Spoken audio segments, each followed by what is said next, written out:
Computer. Hello, everyone, and welcome. I am Candice Foy, and I am super excited to be able to be interviewing tonight the lovely lady Courtnie Joseph, who is here in Australia. And I heard her story a little while ago, and as a retired physical therapist, I was blown away by the radical what life was like before activation and what life was like after activation. And so I just reached out to her and I said, Courtnie, can we please just jump on a really quick little Zoom, because she's on the other side of the country to me, and just have an opportunity to just unpack what life was like for you. So welcome, welcome, welcome. Thank you for being here. Thank you very much, Candice. So I know we don't have a lot of time, so I'll just quickly discuss my journey. And it all starts from a young age, because I was always one of these kids that had a very, very active mind and had trouble sleeping. So most of my life, including my youth and my adult life, I've had trouble sleeping. And then putting that aside, I'll go into my story. So in 1994, I had quite a bad car accident where my car was written off, and I ended up with severe whiplash and soft tissue damage in my lower back. So that gave me blurred vision. It gave me pins and needles down my arms, down my legs. It felt like somebody had a screwdriver just running it down my back, my spine, and I'd just go, like you would just turn just a smidgen, and then you'd go, and then it'd stop your breathing. It was just horrific. I did a lot of physio. I did a lot of chiropractic work. You name it, I did it, whether it was heat therapy, whether it was trying to do slow movements in a swimming pool, all types of different things to try and help my back and neck issues. I had cortisone injections multiple times, and they were the lovely pathology group that did that tried to save money in their anaesthetic, and they only gave me half doses. Apparently they were renowned for that, so that was pretty painful at the time. It was very horrific. So this went on for many, many years. And I used to actually have to hang out my washing, because I couldn't lift my head up to hang out washing like normal people do. I would have to have a basket in front of me at lower than eye level. I'd have to pick up a T-shirt. I'd have to hold my hand up and feel for a peg, and then hang up the T-shirt, then feel for another peg and hang up the T-shirt, because I actually couldn't lift my neck up to the clothesline to actually hang up washing. Even I had no children at that particular time. My son was born in 1997, so that in itself created other problems with carrying him and, wheeling prams and all that kind of stuff. But even going to the supermarket, I'd have to get somebody at the supermarket to help me put my groceries in the car. Then when I got home, if my husband at the time wasn't home, I'd have to, carry just a couple of things in at a time. I couldn't actually carry the baskets in or the bags in, because it would just really hurt my back. So that was a massive struggle for me. And then in 2002, so that was in 94 when I had my accident. Then in 2002, 2003, I had a lot of horrific things happen in and around my family, where I lost my brother in a car accident, and my mum was diagnosed with cancer, and my best friend died of cancer, and this was all within about 18 months.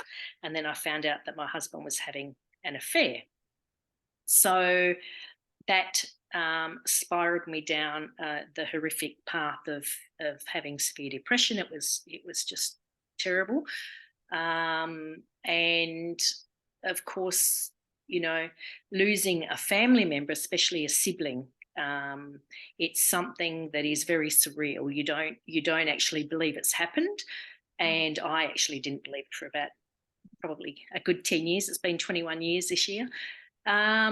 So my world was caving in very quickly for me, and I just didn't want to live. to be honest. I had two small children at that time.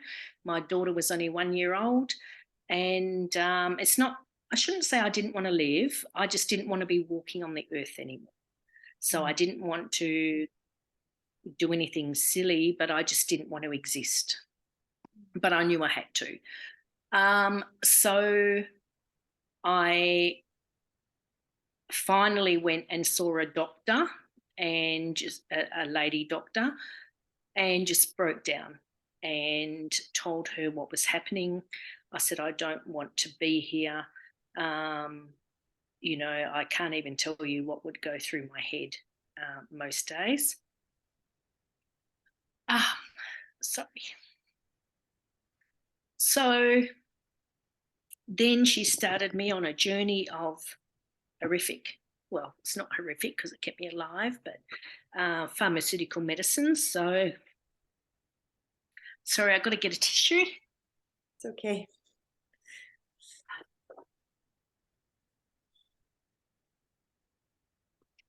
Sorry.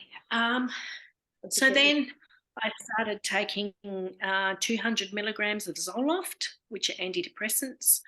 I was already drinking probably a bottle of wine every single night, red wine, which is really heavy, just to exist. And I was taking a Stilnox tablet every night, which is a massive, very, very strong sleeping tablet, just to survive. So that was okay. That helped me survive day to day and help me try and raise my kids. And then in 2012, I ended up with a middle inner ear virus. So I was rushed to emergency hospital, and I stayed in emergency for 2 days. It was like something out of a movie. My eyes were circling like The Exorcist or something like that. I couldn't walk. I couldn't barely open my eyes. I couldn't stop vomiting. I had no balance, anything. It was horrific. The specialists at the hospital didn't know if I had meningitis. They wanted to do a lumbar spine puncture, and I kept refusing. And I just, that's horrific to go through, especially when you've done your cortisone injections, and I know how much that was hurting. And I just kept refusing. And then after the 2 days, they said, look, we have decided that or discovered that it's a middle inner ear virus. You need to go and see a vestibular physio to retrain your eyes with your brain and get everything working again. So I did that for, I don't know, maybe about 8 months. This was again in 2012. And I was just about 100%, so probably about 85% okay. I had my balance quite well, and I wasn't stumbling because I would stumble a lot. I had a month off of work, so and basically just slept. My mum had my kids for 2 days when I was diagnosed. And then after a month, I said to the specialist on board, I need to go back to work. I knew I wasn't okay to go back to work with my balance and driving and everything. But luckily, I only worked 7 minutes from my home. So I just took the basic route to get there, whereas I wouldn't have to turn my head too much to feel lightheaded. So then after the vestibular physiotherapy, I was feeling pretty okay. And then I flew to Bali and I had a bit of a cold. And I got there and everything was fine, felt great, first holiday in a while. And then on the way home, or not even on the way home, when I landed back in Perth, I started, not instantly, maybe, days after, I'm not quite sure. I started feeling all my vertigo symptoms back again. So I started stumbling again. I started feeling very lightheaded and nauseous. It was like you felt drunk every day. I didn't physically vomit, but I felt like I was going to vomit 24/7. So then I went back to the specialist and they did another MRI and they said, you've got a dead nerving in your middle inner ear. And I said, well, what does that mean? Do I need to see the vestibular physio again? And they said, no, there's nothing we can do. And I said, what do you mean there's nothing you can do? And they said, well, the nerve ending's dead. So there's nothing we can do to help you. And I said, are you telling me I'm going to be like this for the rest of my life? He said, yes. Oh, There's nothing we can do to actually help you at all. And I thought, wonderful. So here I am. I've already got horrific back and neck pain. I've already got severe depression. And this was the icing on the cake. It actually was worse than the icing. It was like the sprinkles of the icing on the cake. And I've gone, wow, wow. So, and this was back in 2000 and it would have been 2013 now, because after all of this, the vestibular physio and everything like that. And I was just, it knocked my socks off. And I thought, I've got these, but at this point I had divorced from my ex-husband and was seeing a beautiful, beautiful man. And, but I thought to myself, how am I going to survive? How am I going to keep living? You have to, but this is what goes through your head. And I'm thinking, if my life wasn't hard enough, yeah. what am I going to do? Mm. And I thought, Courtnie, just put your big girl pants on. You can do it. You're brave. You're strong. You're going to get through this. God will open up something to help. He has to.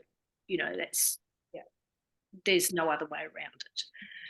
Then, I just pushed everything aside and just lived day to day and everything like that. Then in 2017, I was talking to somebody that I knew, and they said, and I was saying, I'm so exhausted, I can't sleep, and da da da da da. And they already knew that I had back and neck issues and vertigo issues and everything like that. So they suggested that I try this little NRF2, this little yellow activator, and to help with my sleep. And I thought, it's not going to help. Nothing's helped. Still Knox doesn't even help. And that's massive. Yeah. Unfortunately, I didn't get to paint the house like people say, oh, I was so out of it, I got to paint the house, whatever. But anyway, they said, look, why don't you try this natural product? It's made of all natural ingredients, and it's got amazing science behind it. And you know what? There's a lot of people getting great results for sleep. And I said, you know what? I'll try anything. I said, I'll try it for a year. In my head, I'm going, it's not going to work. But look, I'm prepared to give anything a go. So I'll try it for a year and I'll see what happens. So I started on this beautiful little baby, and I was advised that it takes about a month to every decade of your life before you start seeing results. So I thought, okay, I'm 50, 51. After 4 months, I thought I'm going to stop my still not sleeping tablets and just to see if it's working. Not thinking, I thought it's not going to work, but I'm just going to do a little test. And I didn't tell my partner, and I didn't take the still knocks that night. And the next morning he says, oh my God, he said that little yellow pill's working for you because you were snoring your head off all night. And it was hilarious. And I knew I was, because I woke up with drool down the side of my face, and I've gone, oh my God, that. And I said to him, I said, look, I've got a confession, because I take sleeping tablets every night. I know you take them every night. I said, oh, I thought you didn't know. I was brushing my teeth and I'd quickly slip one in there. So that was after 4 months, about 4.5 months, that I was able to stop the still knocks. Now, I am a very, very determined and strong-minded person. If I wasn't, I would have done something about my thoughts way back then. So, people say to me, oh my God, that's so addictive, and oh my God, this, that, and the other. I don't have any of those addiction issues. So I don't even, whatever people do, that's up to them. My life is in my control, and that's all I know. So I just stopped the still knocks there and then. Thought, I don't need that shit anymore. Excuse the French. And then from that point on, I never had any more still knocks at all. Then I was at a convention about 2 months down the track, and I was talking to somebody that had renal failure. I believe 7 times, and was in Perth. And they'd flown over from the eastern states. And I've gone, oh my God, David, I can't believe you're here in your health condition. And we were comparing stories. And I said, look, this is what's going on in my life. And he was saying what was going on in his life. And then my partner was saying, he said to me, well, what about your vertigo? You haven't been yelling at me for driving too quickly around the roads and everything like that. And I had to stop and think. And I went, wow, I don't think I've felt that way for a couple of weeks. And I've gone, oh my goodness, it's starting to help the vertigo. And this was only 6 months in. Wow. And I've gone, wow, Wow. wow. Mm. So, because nobody said to me in the beginning, it would be a good idea to write a health journal, just in case you do see other changes in your life. Yeah. So I didn't. And then I had to go, oh my God, it's helping. I didn't understand how it was helping, but it was helping. And then after that, I went and saw my GP and I said, look, I'm starting to feel much better in myself because my health is changing, Mm. you know. And I started to notice that it was changing. I was sleeping better.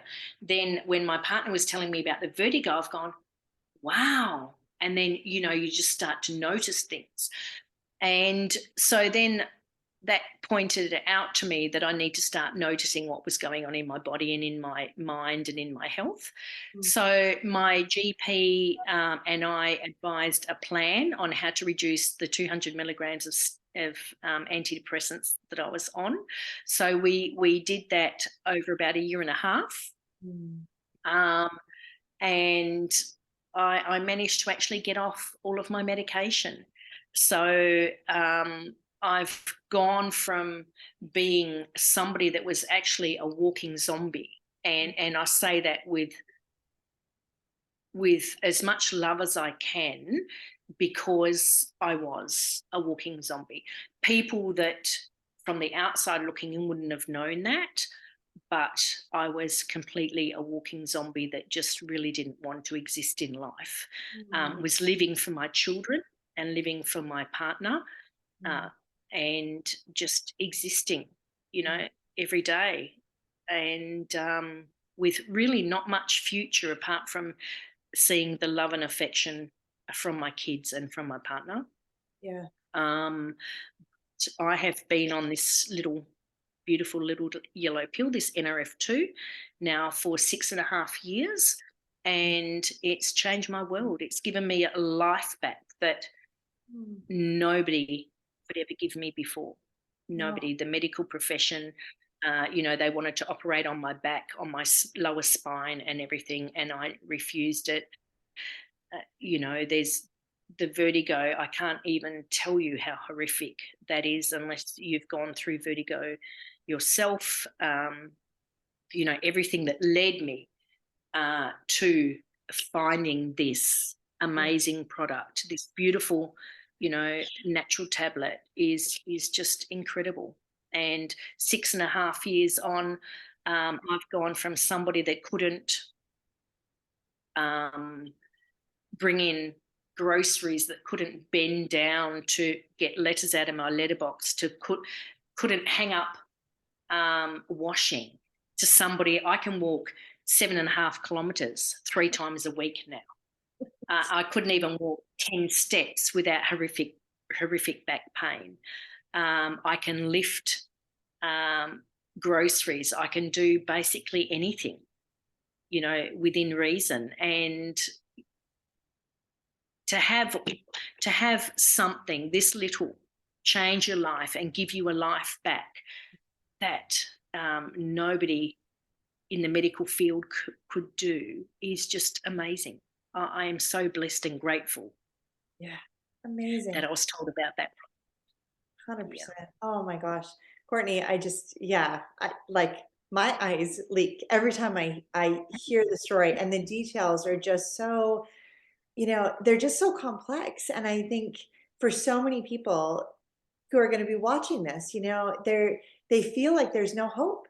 They feel like their life is just that they're stuck, that this is how the story just is going to continue to unfold. And they don't realize that they actually could turn the page and it could look differently, and I think activating your survival genes, hearing your story is so powerful, because that's literally, you had all these good guys that had just gone to sleep. They were just overwhelmed and they had been shut off literally, for years, and there was no solution for them to be able No, to, you know, they didn't even know they existed. The medical people weren't even looking to say, this is something we can do. They just kind of wrote it off and said, there's nothing we can do. Here's some more medication.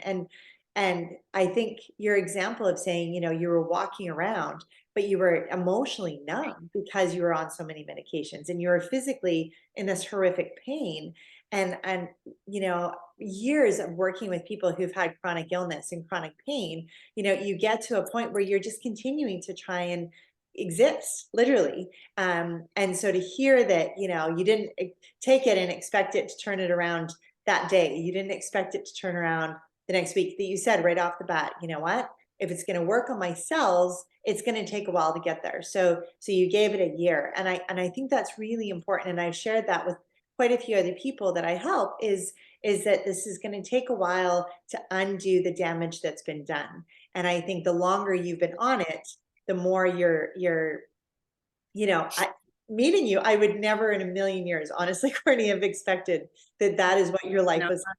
You're joyful and you're vibrant and you're bouncing around. And I met your daughter and she's gorgeous. And I just think, wow, like what an incredible plot twist, that you jumped into 6.5 years ago, when you just said, hey, you know what? It's all natural. I just want to give it a go, and to be able to get all that yuck out of your cells, to be able to get your body functioning from the cellular level again, is just, you're literally a walking testament to how that can yeah. radically change. So amazing. And, Thank you. being 57 years old as well, I honestly, this is me who I was as a young person, as a 20-year-old, as a 30-year-old. I was always vibrant, I was always active, I was always cheeky, always smiled a lot.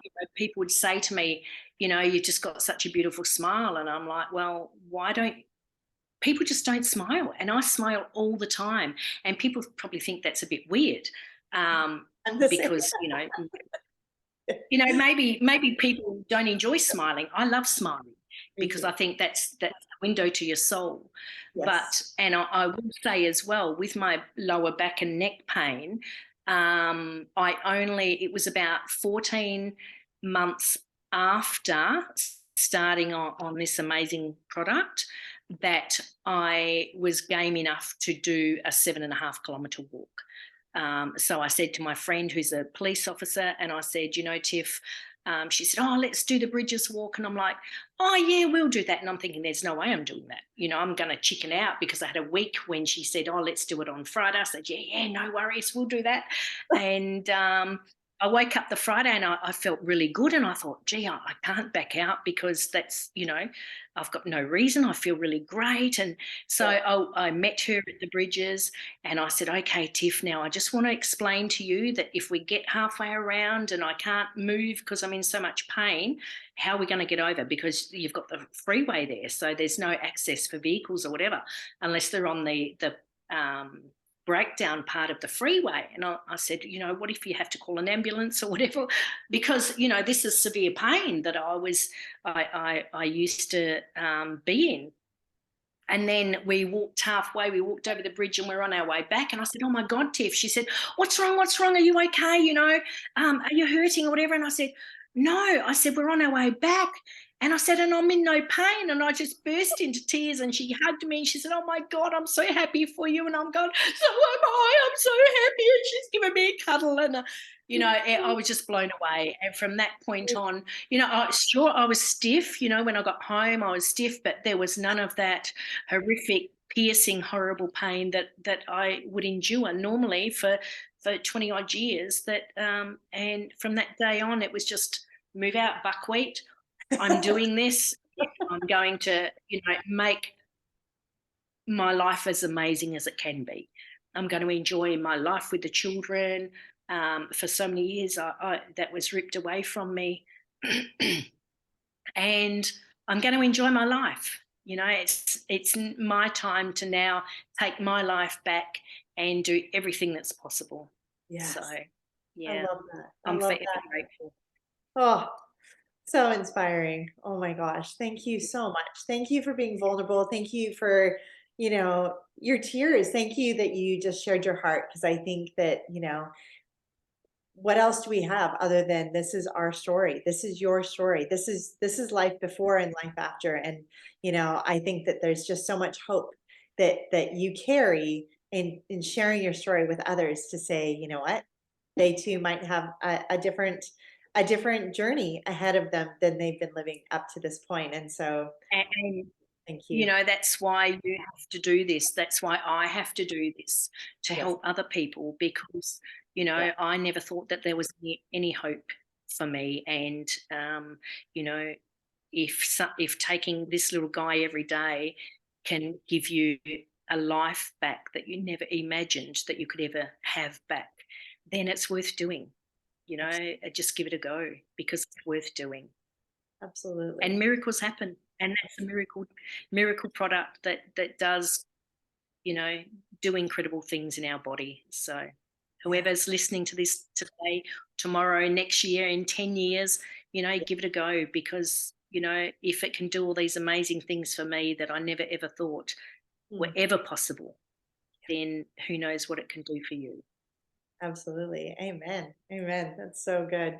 Awesome. Well, I think we'll wrap it up there. And yeah, please make sure you get back in touch with us. And we'd love to, be able to just answer your questions and unpack more of how this simple, natural little herbal solution might be the answer that you're also sitting there and praying for on the other side of the screen. So thank you again so much, Courtney.